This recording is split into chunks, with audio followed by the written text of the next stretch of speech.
when you are in a relationship with a man who is constantly demanding things from you, like money and cooking for him, without even providing the resources. Yeah, she's dating a guy and she calls him pet name, but he doesn't like it. So she asked him, what do you want me to call you? He said, till we get married. So she insisted, and he said, okay, I want you to call me my Lord. And he said, I would like you to submit to me the way Mama Mary Oye submits to Papa and calls him Papa, my Lord. The guy is 4 years younger than her, and he's not her spec. She's taller than him, and he's not a handsome at all. I have always had attention from women.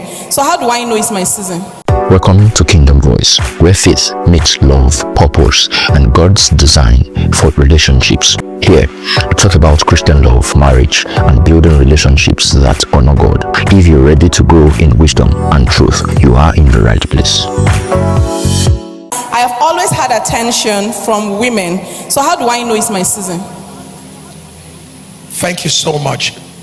By virtue of your looks as a guy, if you've not lost your beauty, your looks, your handsomeness, you will always have ladies admiring you. But it is critical to know the difference between admiration and the season for connection. I think that is one thing nobody may have taught him. So the fact that there's constant admiration will not make him to know the season for connection. There will always be admiration for as long as you look good. But here's the point: you can always know the season for marriage when, number one, you know that you already have what you are doing, you have a means of income, you know that already on the inside of you, you are beginning to desire to be with someone. Once the desire to settle with someone comes in, that is the season when you should begin to talk about settling down. During that season, when you already have a means of income, you have a desire to settle down, and there are people around you, during that season, you can now carefully and prayerfully say, God, of all the people around me now, or perhaps the ones who have come before, or maybe the ones to come, who would you want me to settle with? So first, there will be heightened desire to settle down. It must be matched with an available means of income, meaning he must be profitably employed. Yeah. Okay. She's dating a Muslim guy at the moment. From the whole story, it looks like this guy doesn't have something doing, and he's a dropout, and he does not believe in God. He doesn't go to church. He doesn't go to mosques either. Is it your question? Calm down. And now there's a Christian guy coming. The guy believes in God. He's a footballer playing for another country currently, and he's doing quite well.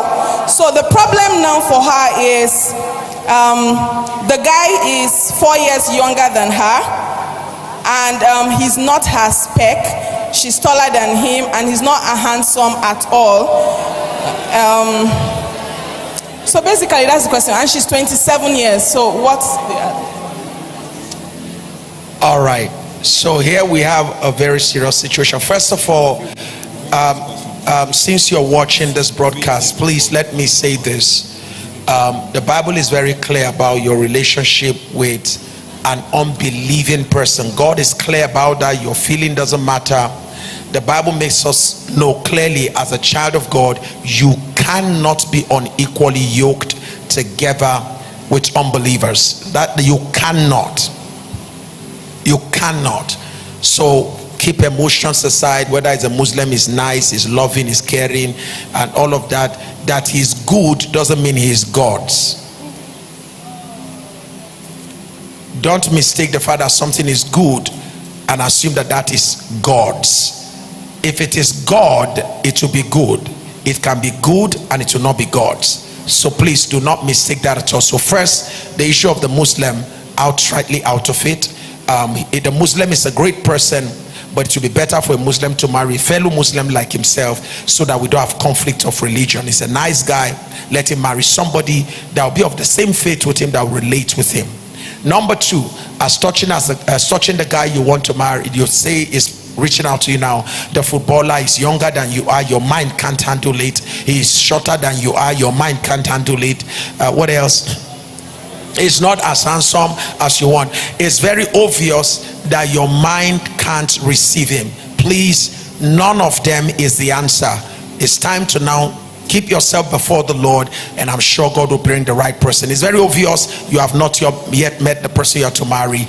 If you will give God time, I'm sure that God will bring the right person to you, in Jesus' mighty name. Since your heart can't receive the short guy, your heart can't receive the fact that he's 4 years older than you do, nobody's going to force him on you. Otherwise, you're not going to be satisfied and comfortable in such a relationship. So the best option you have right now is to wait. Okay, Papa, this is quite interesting. She is online here on Zoom, and she's saying that she's dating a guy, and she calls him pet name, but he doesn't like it. So she asked him, what do you want me to call you? He said, till we get married. So she insisted, and he said, okay, I want you to call me my Lord. And he said, I would like you to submit to me the way Mama Mary Oye submits to Papa and calls him Papa, my Lord. So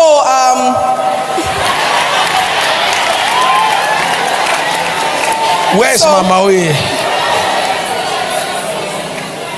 Please go and bring Mama Oye.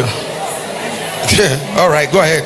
So her question is, she's scared because she thinks that if she gets married to this guy, the guy will treat her like a slave. First of all, tell the guy that for lack of words, he is not correct. Mama Oye doesn't call me Papa. Mama Oye doesn't call me my Lord. It should shock you to know that instead of Lord, Mama Oye calls me baby.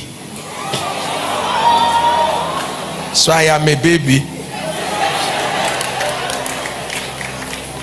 So I guess maybe there's another Mama Oye. Is there our own Oye or Oye Con? She put Mary Oye. Mary Oye, yes. Maybe Oye Con, something not. So our own Mary Oye doesn't call me Papa. She doesn't call me my Lord. My wife calls me baby. Baby.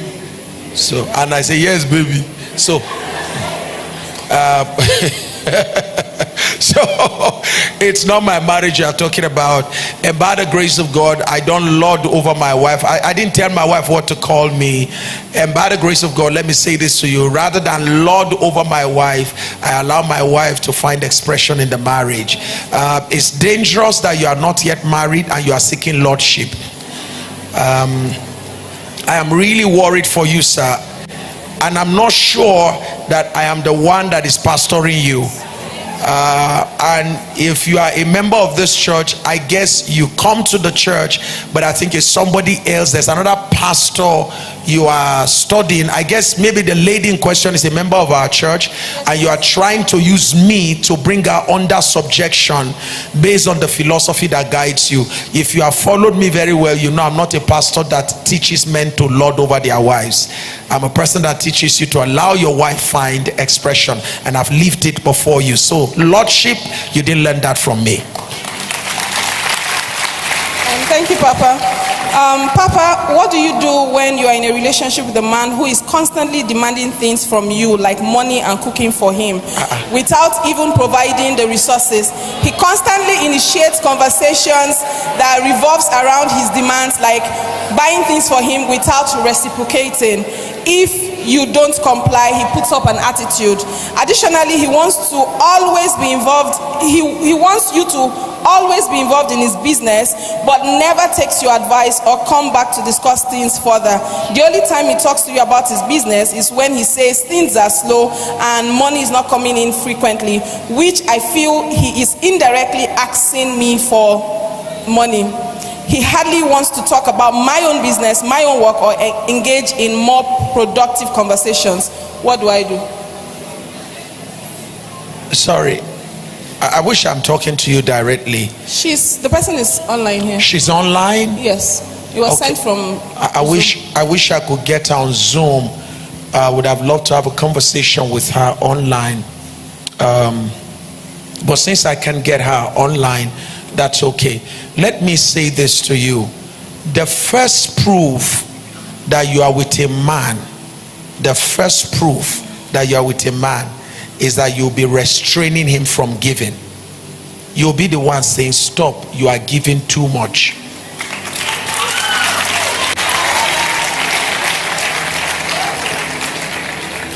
Are you getting what I'm saying here? Because God created man in whose image? In his own likeness. For God so loved that he what? Gave. The proof of love is what? So sisters, I don't know why you are in this kind of situation. You hear it in church and you still run into the same problem.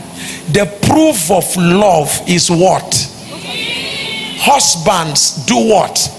Love your wife. Is that not what the Bible says? As Christ did what? Love the church and what? Gave. For God so loved that God did what? Husbands, love your wife as Christ loved the church, and so the proof of love is what? Taking, receiving. Is that what love is all about? The first way you know you've met a man that is your husband is that in the little way, no matter how small, you will see a commitment. He may not have money to give, he will give you encouragement. He may not have money to give, he will give you support. There's something you will use to know a man when he steps into your life. He will give you encouragement, give you support. He will give you some kind of for those of us that have low self-esteem, he will give you validations, affirmation. You look beautiful. There is something about a real man, he gives. Am I talking to somebody here?